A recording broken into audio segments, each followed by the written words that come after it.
Welcome back to Friday Night Sports. Let's take an overview of all of those free agent signings by the New Orleans Saints and actually some releases also. I shouldn't say releases, it's actually singular, but re-signings. Jermon Bushrod, very important. Who would have imagined 5 years ago, we didn't even know who Bushrod was, but we certainly knew who Reggie Bush was. Now we're ecstatic that Bushrod re-signed with the Saints. And we're not quite as worried that Reggie Bush is going on to Miami. Scott Shanley resigned. Chris Moore. Now, none of these guys practice today. They can't practice till next week. Chris Reese, Jolan Dunbar, Danny Clark. That was just today released from LSU. Randall Gay, a little bit of a surprise. They got Jonathan Amaya via trade. I understand he is a great special teams player. Also via free agency, they picked up Darren Sproles, a guy we've been talking about, and a really good linebacker, Will Henning from Seattle. But they did lose a couple of guys yesterday to free agency. Osama Young, he was a defensive back who is now going on to play with the Cleveland Browns, and Remy Adele is going to play for the Minnesota Vikings. Although they are losses, I'm not sure they're that big of a loss in the big picture. And again, free agency is not over yet, so we'll see how it all pans out. There are some guys I'm sure that the Saints do want to get signed before they get into big practices next week. Remember, first game, preseason, August 12th against the 49ers. Now, here's interesting moves from around the NFL, guys who are going to be in new places next year. Reggie Bush obviously is going to be with the Dolphins. Donovan McNabb is going to be with the Vikings.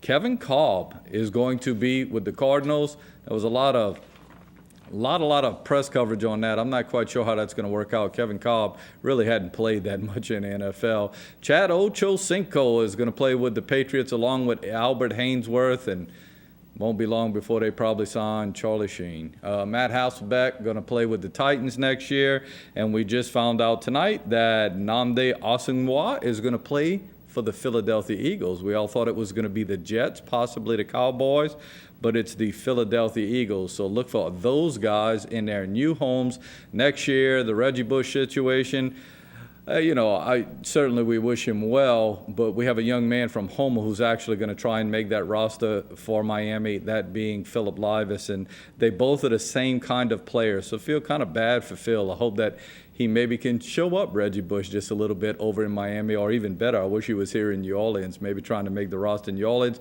but he's also the same kind of player as Darren Sproles, and that obviously wouldn't work out very good. So that you look at the NFL, they are getting after it now. Remember, preseason in just a few weeks when it gets started.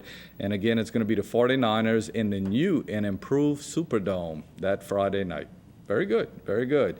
Moving on, Grand Isle Tarpon Rodeo is happening this weekend. Unfortunately, yesterday, Thursday, the rain was pretty bad. Then today, Friday, the morning was bad. But hopefully, from now on out, all day tomorrow, Saturday, it's going to be a nice day. The weather forecasters are predicting a lot more sun. The seas were kind of rough, but again, it's great just to have the rodeo back. Remember last year with the BP spill, it wasn't even around, and it is the 89th annual Tarpon Rodeo. As you're going to see in a little while, everybody gets a little bit confused about it, but we were very fortunate. We caught up with Martin Bourgeois, who is the weighmaster, and Vernon Bourgeois, Sheriff of Terrebonne Parish, who is the Admiral of the Fleet. They were both down in Grand Isle a little bit earlier this afternoon. We talked to them about how things are going with the Grand Isle Tarpon Rodeo. We're back, absolutely back. Rodeo was deeply missed by a lot of people last year. This is the 83rd, I believe, International Grand Isle Tarpon Rodeo, and there's a lot of people who fish this faithfully year after year, and their sons and daughters fish it, so it's traditional.